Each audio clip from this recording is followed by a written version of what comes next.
அழிக்கும் நோக்கோடு மேல்போகாது. மோடி அரசு, ஸ்டாலின் அரசு துணைபோகாது. மேகதாது அணை விவகாரத்தில் கர்நாடக அரசையும் மத்திய மாநில அரசுகளையும் கண்டித்து திருவாரூர் ரயில்வே ஸ்டேஷன் முன்பு விவசாயிகள் உண்ணாவிரதம் துவங்கினர். தமிழ்நாடு காவிரி விவசாயிகள் சங்க பொதுச் செயலாளர் PR பாண்டியன் தலைமை தாங்கினார். மத்திய மாநில அரசுகளை கண்டித்து கோஷம் போட்டனர். தமிழகத்துக்கு ஸ்டாலின் மீண்டும் துரோகம் செய்து விட்டதாக PR பாண்டியன் குற்றம் சாட்டினார். ஜனவரி 1ஆம் தேதி காவிரி மேலாண்மை ஆணையத்தின் கடைசி கூட்டம் நடைபெற்றிருக்கிறது. அந்த கூட்டத்தில் மேகதாட்டு அணை கட்டுவதற்கு கர்நாடக அரசு வரைவு திட்ட அறிக்கை குறித்து விவாதிக்க வேண்டும் என ஆணைய கூட்டத்தில் முறையிட்டது.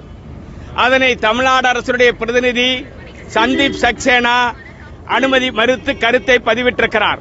ஆனால் மத்திய அரசினுடைய பிரதிநிதிகள் மேலாண்மை ஆணையம் உடனடியாக கர்நாடகம் மேகதாட்டு அணை கட்டுவதற்கு ஆதரவான வகையில் மத்திய அரசின் கருத்தை கேட்க வரைவு திட்ட அறிக்கையை திருப்பி அனுப்ப வேண்டும் என்று கோரியது.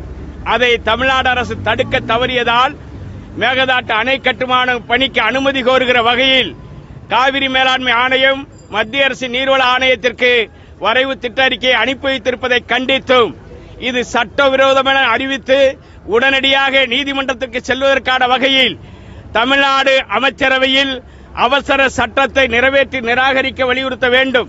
நடந்து முடிந்த சட்டமன்ற கூட்டத்தொடரில் இந்த சட்ட விதி மீறலாக தமிழ்நாட்டை அழிக்கும் நோக்கத்தோடு கர்நாடகம் மேற்கொண்ட முயற்சிக்கு மறைமுகமாக துணை போயிருக்கிற மத்திய அரசை கண்டித்து தீர்மானம் நிறைவேற்றுவதற்கு ஸ்டாலின் அரசு மறுத்து தமிழ்நாட்டிற்கு மீண்டும் துரோகத்தை இழைத்திருக்கிறது.